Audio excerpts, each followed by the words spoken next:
안녕하세요. 남편과 저는 의대 선후배 커플입니다. 제가 신입생일 때부터 연애에서 본과 인턴 레지던트까지 모든 과정을 함께 했어요. 지금 남편은 군의관으로 복무 중입니다. 아직 아이는 없어요. 제가 남편보다 5살이나 어리기 때문에 천천히 가자는 주의입니다. 저는 산부인과를 전공했어요. 사실 정형외과에 가고 싶었는데 과 특성상 여자를 안 뽑더라고요. 수술을 하고 싶은데 흉부외과나 신경외과는 성향에 맞지 않아서 산부인과를 선택했어요. 생각보다 수술이 많은 과는 아니지만 그럭저럭 만족했죠. 저는 남편과 오래 연애를 했기 때문에 지금의 시댁과도 오래 알고 지냈습니다. 도련님만 빼고요. 시댁은 시부모님과 아들 둘의 단출한 집안이에요. 남편은 어릴 때부터 공부를 잘해서 초등학교 때부터 별명이 닥터김 아니면 김박사였대요. 한 번도 꿈이 바뀐 적이 없었다고 하더라고요. 쭉 의사를 꿈꿨고 진짜 의대에 진학했고 본인 의지대로 성형외과를 전공했고 제대하면서 선대 병원의 부원장으로 가기로 이미 다 이야기가 되어 있었습니다. 전형적인 승승장구의 삶인 거죠. 반면에 도련님은 뭐랄까 정말 알 수 없는 인물이었어요. 저랑 동갑인데 재수한다 뭐한다 하더니 이내 유학을 가버리더라고요. 그래서 도련님은 연애 초기에 몇 번 본 거 외에는 별 기억이 없었습니다. 맞다, 그런 착각은 한 적 있네요. 혹시 이 동생이 나를 좋아하는 거 아닌가? 뭐 그런 생각이요. 형의 애인을 좋아하는 동생? 그런 이야기 많잖아요. 아무래도 형제가 보니 보는 눈도 비슷하고 그러다 보니 여자 취향도 비슷하고 뭐 그런 거요. 사실은 남편이랑 연애를 막 시작했을 때 시댁에 놀러간 적이 있었는데 고스톱을 치면서 진 사람이 아이스크림 사오는 내기를 하곤 제가 꼴찌를 한 거예요. 빤히 아는 동네라서 저 혼자 갔다 오겠다고 집을 나섰어요. 그런데 시동생이 대문 앞에서 저를 기다리고 있더라고요. 그리고 저를 보곤 시동생이 이 밤에 여자 혼자 무섭지도 않냐면서 같이 가주겠다고 이야기하며 팔짱을 끼는데 너무 당황했어요. 아무리 동갑내기이고 편한 사이라도 남자친구의 남동생이 팔짱을 끼는 것이 남사스러웠거든요. 그때 아이스크림이 무슨 맛이었는지 기억나지 않을 정도예요. 이런 일이 있었다고 당시 남자친구였던 남편에게 말해야 하는 건지 혼란스럽기도 했고요. 게다가 그런 일이 몇 번 더 있었습니다. 같이 떡볶이를 해먹고 제가 설거지를 하고 있는데 남자친구 동생이 다가오더니 갑자기 어깨를 주무르는 거예요. 자제하기 힘들겠다면서 안마해주는 거라는데 왜 그런 거 있잖아요. 뒤에서 자꾸 몸이 닿는 느낌. 놀란 저는 결국엔 컵 하나를 깨고야 설거지를 마칠 수 있었습니다. 남편에게 말할까 말까 고민하고 있었는데 어느 날 동생이 유학을 간다고 말하더군요. 한국에서 재수하느니 유학 가서 대학에 진학하는 게 더 낫겠다며 미국으로 간다고 했어요. 그 이야기를 듣고 곧 떠날 사람인데 어쨌든 문제를 만들고 싶지 않았어요. 그래서 저는 입을 다물기로 했습니다. 남편의 동생이 떠나기 전날 송별회를 하는데 저도 초대를 받았어요. 남동생을 보는 게 껄끄러웠지만 빠질 수 없는 자리였죠. 그날 저는 술을 조금 많이 마시게 돼서 얼굴이 화끈거려 마당에 나와 열을 식히고 있는데 남편의 남동생이 따라 나왔습니다. 저는 좀 긴장했죠. 왜 나한테 그랬냐고 물어보고 싶었지만 참았습니다. 그의 표정이 너무나 아무렇지 않아 보였거든요. 그런 저를 보고 그는 너는 참남 같지가 않아라고 말했습니다. 정말 심장이 터질 것 같았죠. 그래서 저는 서둘러 집으로 돌아왔습니다. 더 이상의 사건 없이 남편의 동생은 유학길에 올랐고 남편과 저는 열심히 연애하고 공부하면서 지냈어요. 그러면서 저는 시동생과 있었던 일을 거의 잊고 지냈습니다. 그는 우리 결혼식 때도 오지 않았어요. 시부모님은 서운해하셨지만 저는 오히려 잘 됐다고 생각했죠. 잊고 지냈다고는 하지만 지금까지 우리 사이에 있었던 일들 그리고 남 같지 않다던 그 말이 깨끗하게 지워진 건 아니었거든요. 남편과의 결혼 생활은 행복했어요. 오랜 기간 연애를 했지만 결혼은 또 다른 맛이 있더군요. 서로 바빠서 얼굴 볼 시간도 없었지만 주말에 같이 장도 보고 하루 종일 누워서 뒹굴거리기도 하고 그렇게 재밌게 지내다가 남편은 강원도에 있는 부대의 군의관으로 입대했습니다.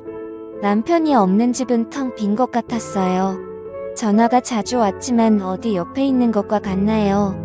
20살 때부터 붙어있던 사이였기에 외롭다고 느끼는 날도 많았죠. 그날은 아마도 자정이 다 돼서 집으로 돌아온 날일 거예요. 새벽부터 진통하던 산모 상태가 좋지 않아 밤에 응급으로 수술을 했던 게 기억이 납니다. 지친 몸을 이끌고 엘리베이터에서 내리는데 문 앞에 누가 서 있더라고요. 너무 놀란 저는 소리를 지를 뻔했죠. 형수님 저예요 라는 익숙한 목소리가 아니었다면 정말 비명을 질렀을지도 몰라요. 저는 눈을 깜빡이며 문 앞에 서 있는 남자를 다시 한번 쳐다봤습니다. 정말 시동생이었어요. 저는 놀란 가슴을 진정시키며 어쩐 일이냐고 물었죠. 언제 한국에 왔는지 왜 연락 없이 이렇게 찾아왔는지 궁금했습니다. 마냥 문 앞에 세워둘 수도 없고 함께 집으로 들어오면서 저는 불부터 켰습니다. 거실은 물론 부엌 안방 서재 심지어 화장실 불까지 다 켰어요. 왜 그랬는지는 저도 모르겠네요. 뭔가 불안했나 봅니다. 저는 도련님께 따뜻한 차를 내어주며 어떻게 온 거냐고 다시 물었습니다. 도련님은 대답 없이 차만 마시더니 부모님은 자기가 귀국한 걸 모르신다고 아무도 모르니 말하지 말라고 하더군요. 저는 괜히 긴장돼서 침을 꼴깍 삼켰습니다. 이어서 도련님은 저에게 며칠만 있게 해달라고 했습니다. 당장 갈 데가 없어서 왔다고 갈 곳을 구해서 나갈 테니 좀 봐달라고요. 저는 거절할 수가 없었죠. 다음 날부터 저는 일부러 일찍 출근했고 괜히 민기적거리며 늦게 퇴근했어요. 남편도 없는 집에서 시동생과 단둘이 있는 게 좀 불안했거든요. 예전 기억도 있고 뭔가 떨어져 있어야 한다는 본능이었다거나 할까요? 아마 도련님도 느끼고 있었을 거예요. 제가 도련님을 많이 불편해한다는 걸. 그렇게 며칠이 지난 어느 날이었습니다.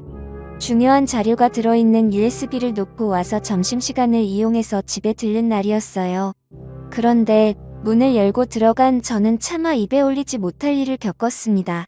현관문을 열고 거실을 지나 안방 쪽으로 가니 방문이 열려 있었어요.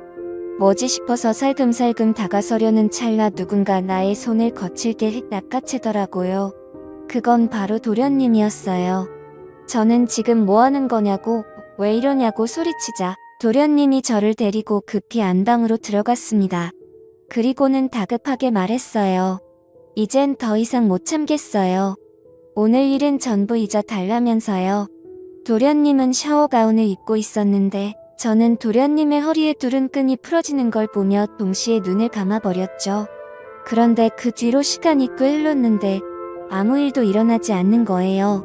그래서 저는 조용히 눈을 떴습니다. 그리고 엄청난 광경을 보게 되었습니다. 도련님이 여성용 슬립을 입고 있는 겁니다. 도련님은 저에게 이런 모습 보여서 미안하다면서 방금 형수님이 살금살금 집안을 살피는 것도 그렇고 어느 순간부터 형수님이 자신을 너무 적대시하고 경계하는 것 같아서 이렇게 고백을 하게 되었다며 사실 자신은 어렸을 때부터 여자가 되고 싶었다고 모든 것을 털어놨습니다. 공부를 잘하고 남자다웠던 형과는 달리 자신은 소극적이고 얌전한 성격이어서 남중남고를 다니며 나는 내 자신이 남자인 것을 받아들일 수가 없다. 여자가 되고 싶다는 생각을 막연하게 했고 그 마음을 형에게 털어놓은 순간 정신 나간 놈 취급을 당했다고 했죠. 그리고 제 남편이 부모님께 말하면 죽여버리겠다고 했대요. 너 같은 거 남았다고 생각하시면 고통스러우실 거다. 여기 있지 말고 외국으로 나가서 더 하고 싶은 대로 하고 살라고 했다고 하더군요. 그제야 모든 게 이해가 됐습니다. 자신이 여자라고 생각하니까 제 팔짱을 낀 것이 어색하지 않았을 테고 중간중간 스킨십이 있었어도 이상하지 않았을 겁니다. 설거지할 때 안마를 해준 것도 여자친구들끼리의 자연스러운 스킨십 같은 것이었고 남 같지 않다는 말은 같은 여자 그러니까 제가 형수가 아니라 세원이 같다는 말이었겠죠. 저는 다리에 힘이 풀려 침대에 주저앉고 말았습니다. 그래서 정말 한 번도 여자한테 끌려본 적이 없냐고 물었습니다. 정신과 전문의는 아니지만 실습을 나간 적이 있는 터라 저는 의사로서 물었습니다.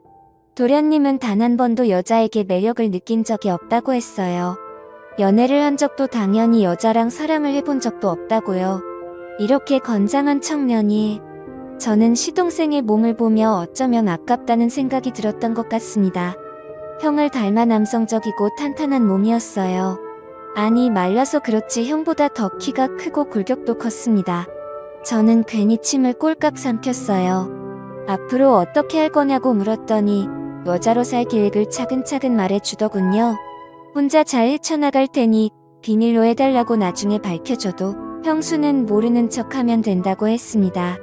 시동생의 비밀을 알게 된 저는 당분간 집에 있는 것을 허락했어요. 도련님이 아니고 아가씨라고 생각하기로 했고 그런 불편할 것도 거리낄 것도 없었으니까요. 그렇게 비밀스러운 동거는 시작되었습니다. 도련님은 제 옷을 입어보기도 했고 제 화장품과 고데기를 써보기도 했어요. 저는 마치 여동생 아니 아가씨와 제 물건을 나누듯이 자연스럽게 지냈고 수다를 떨다가 소파에서 나란히 낮잠을 자기도 했습니다. 남편 없이 외롭던 생활에 도련님과의 동거는 꽤나 즐거웠죠. 그러던 어느 날이었어요. 같이 영화를 보고 있었는데 러브신 가득한 장면이 나왔습니다. 괜히 멋쩍어져서 저는 농담 반 진담 반으로 물어봤어요. 정말 여자랑 사랑을 해본 적이 없느냐고요. 그게 무슨 뜻이었는지 모르겠습니다. 어쩌면 한 번쯤은 여자와 사랑을 나눠보고 이후에 선택했으면 하는 바람이었을지도 모르겠네요. 그러고 나면 여자를 좋아하게 될 수도 있으니까요. 그래서 계속 남자로 살겠다고 마음을 바꿀지도 모르니까요. 그렇게 도련님을 설득 아닌 설득을 해보려고 했던 것 같았습니다. 제 질문에 시동생은 그냥 피식 웃었죠. 그리고 그날 밤 그 질문에 대한 답을 내더군요. 잠이 오지 않아 뒤척이고 있는데 도련님이 안방으로 들어왔습니다. 평소에도 같은 여자끼리인 것처럼 거리낌 없이 지낸 터라 그러려니 하고 있었죠. 도련님은 제 옆에 눕더니 제 어깨에 머리를 기대더군요. 그래서 제가 왜 그러나고 무서운 꿈이라도 꿨냐고 물으려는 찰나 그는 제게 다가오다가 갑자기 멈춰섰어요. 제 진심을 알겠죠? 여기까지 그게 그의 마지막 말이었어요. 그리고 그 방을 나갔죠. 더 이상의 그 어떤 말도 필요하지 않게 그는 완벽한 여자임을 증명했습니다. 혼란스러운 마음에 땀에 흠뻑 젖은 채 잠든 새벽 불현듯 눈을 뜬 저는 어제 내가 도련님께 무슨 짓을 한 건가 싶어 갑자기 미안했습니다. 그래서 이리저리 눈을 굴리고 있을 때 화장대 위에 놓인 편지 한 장이 눈에 들어왔어요. 그리고 시동생이 남긴 그 편지를 집어들었습니다. 편지에는 형수의 말은 고맙지만 여자로 살고 싶다는 마음은 변한 적이 없다. 그리고 이제 지낼 곳을 찾았으니 그곳에서 지내겠다. 그동안 많이 고맙고 잊지 못할 것 같다는 작별의 인사가 쓰여 있었습니다. 그러자 더 이상 죄책감이 들지 않았어요. 시동생이 가는 길에 확신을 주는 말이었다. 그렇게 생각하니 정말 아무렇지도 않았어요. 해가 뜨지 않은 새벽에 떠나버린 시동생을 떠올리며 저는 조금 슬프던 것도 같습니다. 얼마나 힘든 삶을 살게 될까 생각하니 안쓰럽고 가여웠죠. 그렇게 아무 일 없었다는 듯이 시간은 마냥 흘러갔습니다. 산모들이 아들인지 딸인지 궁금해하는 모습을 보면서 딸이라고 행복해하고 아들이라고 좋아하는 그 표정들을 보면서 저는 가끔 도련님을 떠올렸어요. 이렇게 처음부터 딸이었다면 얼마나 좋았을까? 태초부터 여성으로 태어났다면 정말 행복했을 텐데. 그러면 나와는 세상에 둘도 없는 새언니와 아가씨로 같이 목욕탕도 가고 쇼핑도 가고 마치 친자매처럼 지냈을 텐데. 뭐 그런 생각을 하면서 그 사람이 걱정되고 그립기도 했습니다. 산부인과와 소아청소년과의 모임이 있던 자리에서 예과 때부터 친했던 소아과 친구가 한 잔 더 하자며 우리 집으로 자리를 옮기게 됐어요. 이미 두 아이의 엄마인 그 친구는 소아청소년과 의사답게 꽤나 좋은 엄마인 듯 보였습니다. 맥주캔이 서너 개 비워갈 때쯤 친구가 고백 아닌 고백을 하더군요. 요즘 남편이랑 좀 시들하다고, 그래서 애인도 만들고 싶고 그러는 것 같다고 하며 털어놓다가 저에게 물었습니다. 남편 없이 외롭지 않냐고, 외로워서 바람 같은 거 피고 싶지 않냐고요.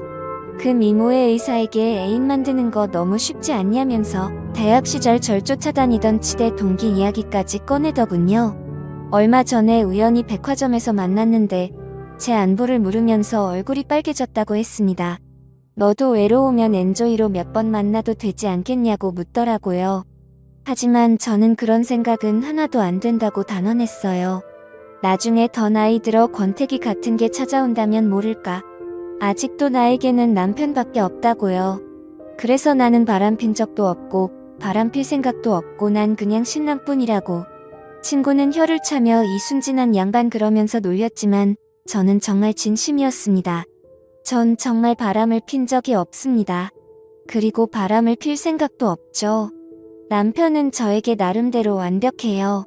우리는 앞으로도 좋은 부부로 또 좋은 부모로 끝까지 행복할 것임을 합니다. 도련님이 앞으로 어떤 삶을 살게 될지 저는 모르겠어요. 한국에서 살지 아니면 미국으로 돌아가게 될지요.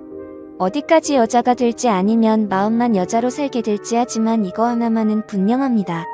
제 인생에서 이제 도련님이란 없어요. 오직 동갑내기 아가씨만 존재할 뿐이죠. 태어났지만 알콩달콩 즐거웠던 한 달간의 동거와 함께 낄낄거리며 봤던 영화들 서로 바꿔가며 보던 잡지들 같이 잡아주며 했던 스트레칭, 과 요가 그리고 그날 그 밤의 그 시간들 그 모든 걸 저는 아주 순수하게 기억할 겁니다. 지금까지 제 사연을 들어주셔서 감사드립니다.